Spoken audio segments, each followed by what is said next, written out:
Voilà, je m'appelle Celso Matos, je suis radiologue en Belgique. Je suis actuellement responsable de l'unité de résonance magnétique à l'hôpital universitaire Erasme, qui est l'hôpital académique de l'Université libre de Bruxelles. C'est pour moi un grand honneur d'être invité à votre congrès.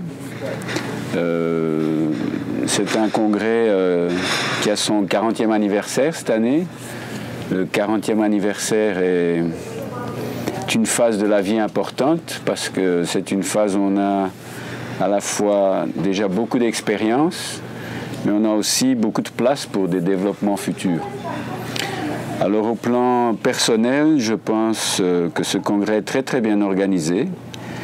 Il se passe évidemment dans un centre de convention relativement aisé, très facile et dans un environnement absolument exceptionnel. Je dirais que d'un point de vue du contenu radiologique, il est plus ou moins similaire à tous les congrès que l'on a l'occasion de visiter de par le monde. C'est-à-dire qu'on a des séances divisées en sous-spécialités. C'est un congrès qui est centré essentiellement sur l'éducation, la partie qui concerne plus la recherche clinique ou la recherche en radiologie en général est plus réduite, mais cela est le cas environ partout dans le monde. C'est très bien d'avoir des sous-spécialisations, des thèmes sous-spécialisés, puisque si j'ai bien compris, la Société colombienne de radiologie ne contient pas de section sous-spécialisée, donc c'est un bon point pour démarrer l'installation en Colombie de programmes de sous-spécialisation.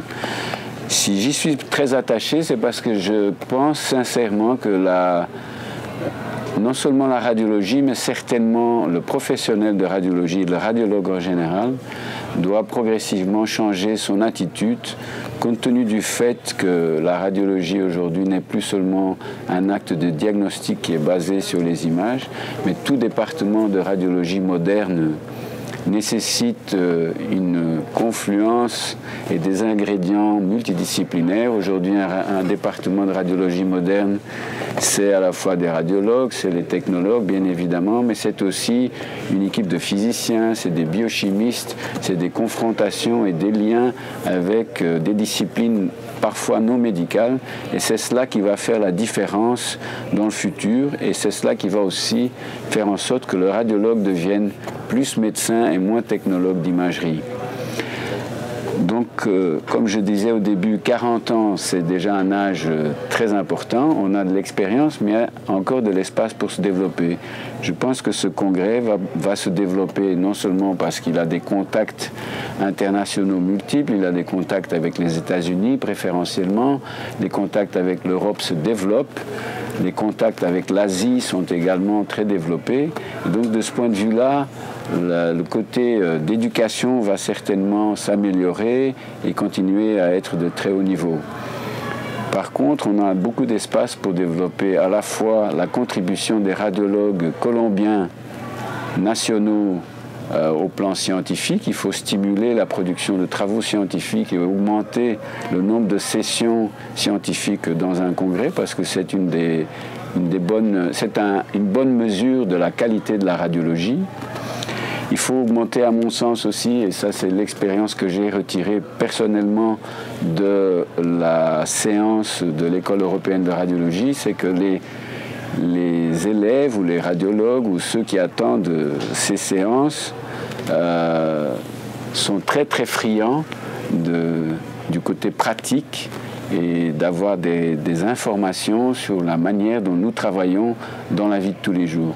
Et je pense que ces workshops, ces talleres, comme on les appelle en espagnol, devraient être également développés, multipliés et certainement encadrés à la fois par les radiologues colombiens, mais aussi on peut tirer parti de l'expérience de toutes les sommités internationales qui sont invitées dans votre congrès.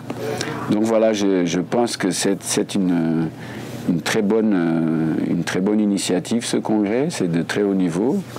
Et certainement, je suis convaincu que les futurs présidents et directeurs de la Société colombienne de radiologie iront dans ce sens, parce que c'est dans ce sens qu'on va tous aujourd'hui, donc vers un développement plus harmonieux de l'éducation et de la recherche avec une balance très très équilibrée entre les deux secteurs.